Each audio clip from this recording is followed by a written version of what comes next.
আসসালামু আলাইকুম।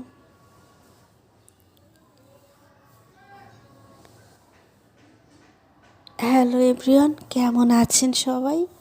আশা করি সবাই অনেক বেশি ভালো আছেন, সুস্থ আছেন এবং নিরাপদে আছেন।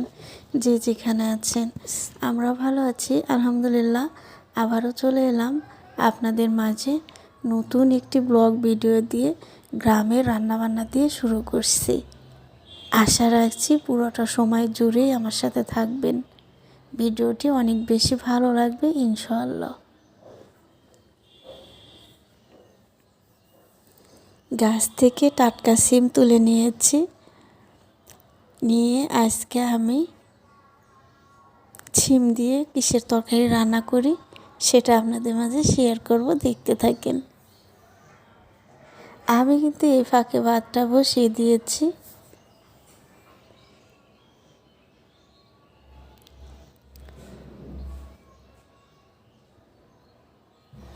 প্রতিনিয়তর মতোই আমি ভাতটা বসিয়ে দিয়ে যে আমার কাটাকাটি কাজকর্মগুলো আছে সেগুলো আমি সেরে নিব।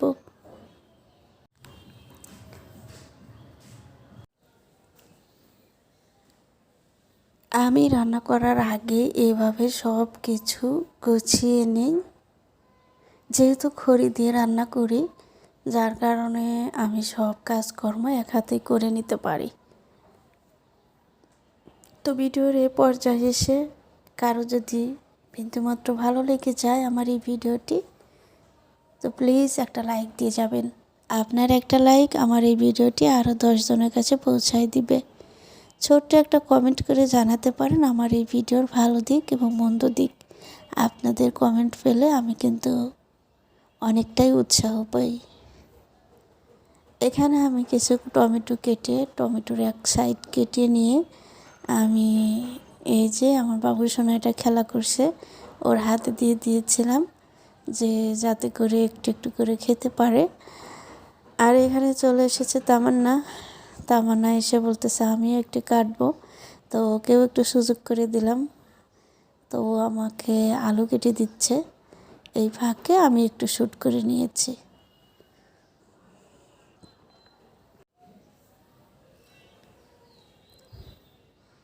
তো এসে টুকিটাকি কাজকর্ম শুরু করে দিয়েছে।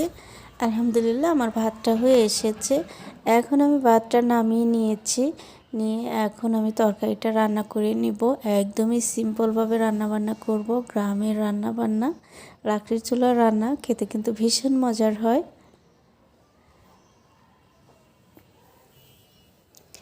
এখানে সিম আর আলু আমি কেটে নিয়েছি, সাথে কিন্তু একটা টমেটো দিয়েছি।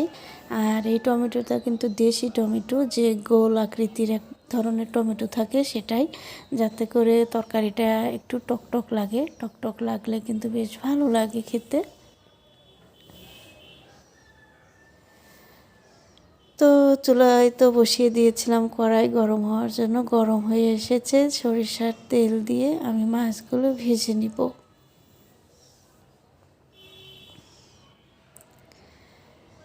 আমি তরকারিটা আরও একবার ধুয়ে নিব, যেহেতু একটা ধোয়া দিয়েছি আমি আরও একটা বার ধুয়ে নিব।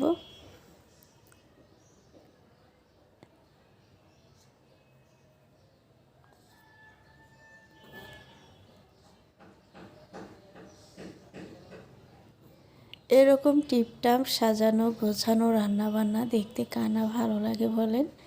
আমি ভিডিও বানাই, এডিট করি, তাতেই আমার কাছে অনেক বেশি ভালো লাগে। আমি কিন্তু এই যে তরকারির ভিতরে আদা রসুনের পেস্ট একটু দিয়ে দিয়েছি লবণ, হলুদ গুঁড়ো, মরিচ দিয়ে দিব।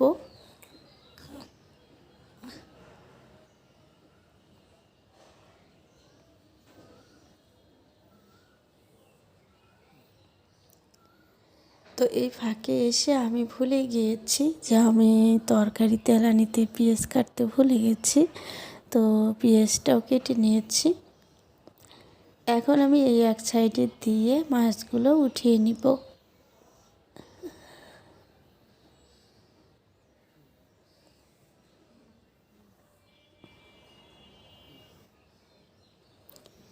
কিছু আস্ত জিরে দিয়ে দিয়েছি। দিয়ে আমি যে তরকারিটা সাজিয়ে রেখেছিলাম আগে থেকে, এখন আমি সে তরকারিটা এর ভিতরে দিয়ে দিলাম সবজিগুলো। এইভাবে সাজিয়ে রাখলে কাজটা অনেকটাই সহজ হয়ে যায়। হালকা একটু পানি দিয়েছি, দিয়ে ঢাকনা দিয়ে ঢেকে দিব। এটাকে ভালোভাবে আমি কষিয়ে নিব। আর এখানে যে আমার বাবাই সোনাটা টমেটো খাচ্ছে।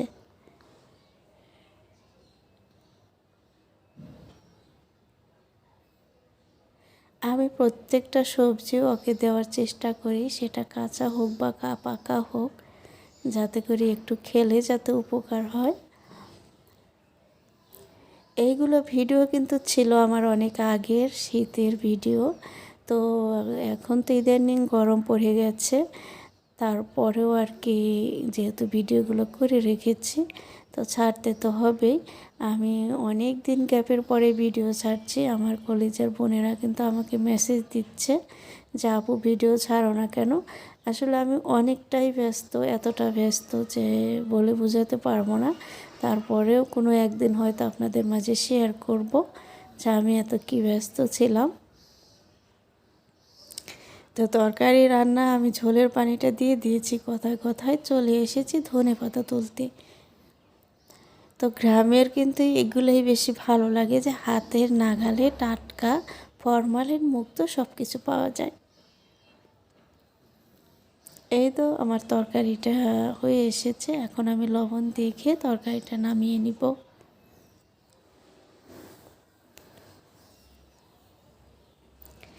একদমই সিম্পলভাবে রান্নাবান্না, আলু দিয়ে শিম দিয়ে মাছের ঝোল। তো আলহামদুলিল্লাহ আমার রান্নাবান্না শেষ। সবাই ভালো থাকবেন।